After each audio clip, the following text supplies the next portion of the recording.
This Musical Talk Mini is from the Theatre Royal Stratford East's production of A Clockwork Orange, a new adaptation with words by Ed Durante and music by Fred Carl, directed by Dawn Reed.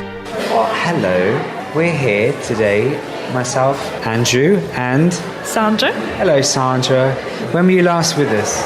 I believe I was last with you when Nick and I went to see Les Mis at the Barbican 25th anniversary recording. Not recording. Ooh, some time ago. So the tour, yeah. And tonight we're out in Stratford.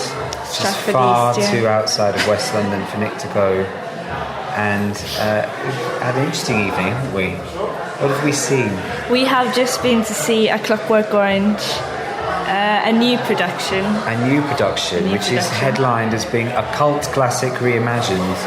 Because this is not the film. No, it's not. It's based on the book more than the film itself, and it's a reinvented version. It's very modern. It's updated, isn't it? It kind of starts off... Yeah, and it's... Gangland. Yeah, it's set in London, I'm presuming.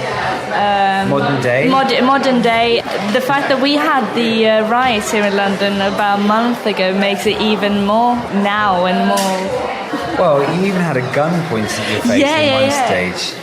Because the staging is quite interesting, because we're literally sitting on the stage. We're front row, and you have the audience on both sides of the stage. And the orchestra up in some corner somewhere. In a way, they've completely redone the inside of the theatre. Yeah. Completely. So where we were sat was actually where the stage would have been, and you can kind of look out on the upper circle, which is a really odd view, isn't it? Yeah. It's a really. You can just have a look at the other audience on the other side. And of course, the stage itself is bright orange. Yeah. But we start off with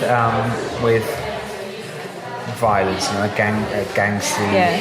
Shall we just assume that people sort of know the story? Because it's quite a well-known story. It's quite a well-known story. Despite people may not having read the book or seen the film, it's you so might know something about it. You know it's going to be violence. Yeah. So they're into ultra-violence, their thing. And...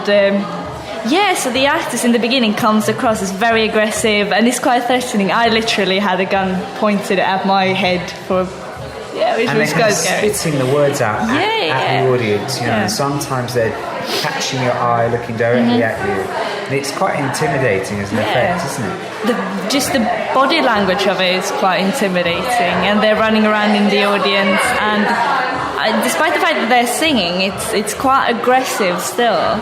And it's modern singing. It's sort of rappy. It's going to be a little bit rap and a little bit talk singy. And it's a bit spoken word. And the updated linguistics I find really interesting. I think it's fascinating. How many different languages did you think you spotted? I don't know. It's close. It's French. close to sort of 10, 20 perhaps. It's quite impressive, yeah. Because the big thing for this is that Alex's passion is not music. But words. Yeah. He's into mixing words. What did he say? Right. His little catchphrase. and they've done some changes because it's set in present day rather than in the 60s or whenever. It's difficult to say when the film was set. Kind of some sort of alternate 60s. So they've changed bits from it. They've changed. They're not called. What were they called again? They're called Droogs. That's right. The Droogs.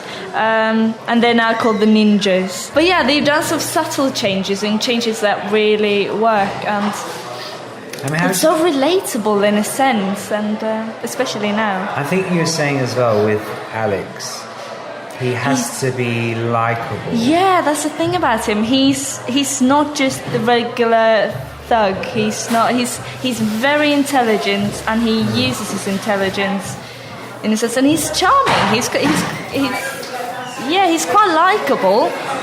Yet his actions and what he does is so wrong. Him as a character is quite likable. However, his actions aren't. But that's the whole story.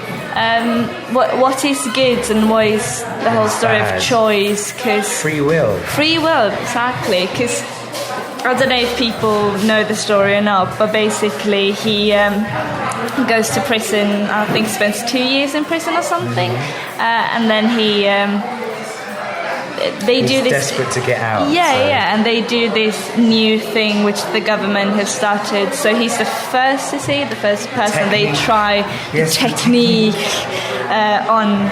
Extreme aversion therapy. Yeah, which basically makes him. He's not himself anymore. He can't use violence. He's not all the person he used to be.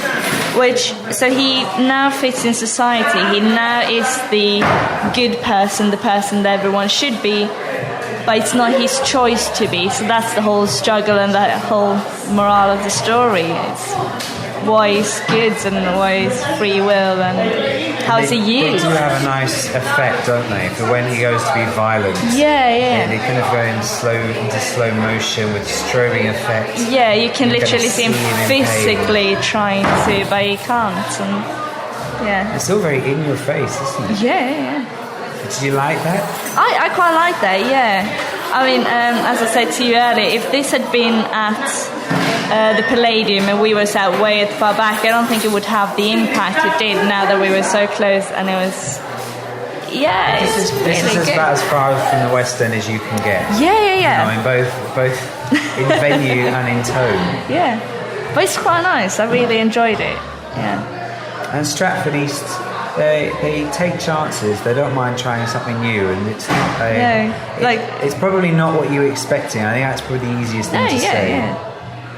But I think the thing I enjoyed about it was it's taking a story that I'm relatively familiar with, I know quite well, more in one version than another, and it's retelling that story. Yeah. And does that story still work in another version? The story is still there, isn't it? Yeah. The story is still there, and the point of the story is still there.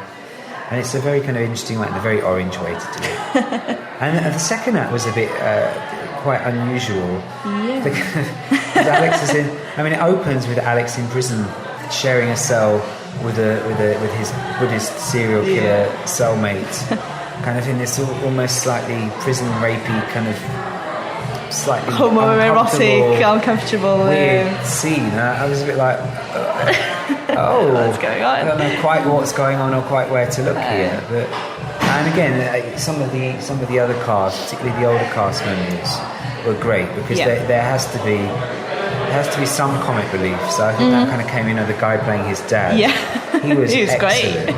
He was brilliant. He was absolutely excellent. Yeah, really funny.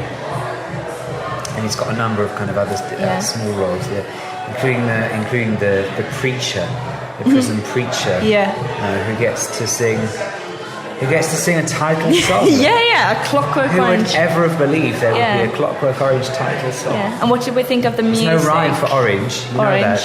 Yeah, they were on QI, so it's Gorange and Borange or something. They're not proper words. The music. I mean, it's appropriate for the show. I think it tells the story, and it's a bit jazzy, a bit kind of. It's a bit like jazz rap. Yeah. But I don't find it as. It's not very catchy, really, and it's not something I can't sing a single thing from it. More like mood pieces. They're fine when you're listening to them, and they're appropriate, but they're not. You wouldn't buy a cast recording. No, you wouldn't take them out of context. No, but they work in the show very well, and the actors are great. Great singing, great acting. And we had Jack Shalhoub, who's come into it, I believe, because another cast member. Yeah, someone broke his leg or something. But seeing it tonight, you can imagine quite how easily that might happen. Because there's kind of ramps coming up, there's things that are jumping in, out, off. They're running up ladders, and it's a very physical show. They're really working. Okay, well, if we've whetted your appetite and you want to come see it, I think you should. Yes, that's a recommendation. You should, yeah. Good. Tickets are £10 to £22. And it's on from now, from the second you download this, all the way through to the 1st of October. So, and on that note, it's home time for us, Sandra. Hi. Sleep tight. Copyright Musical Talk 2011.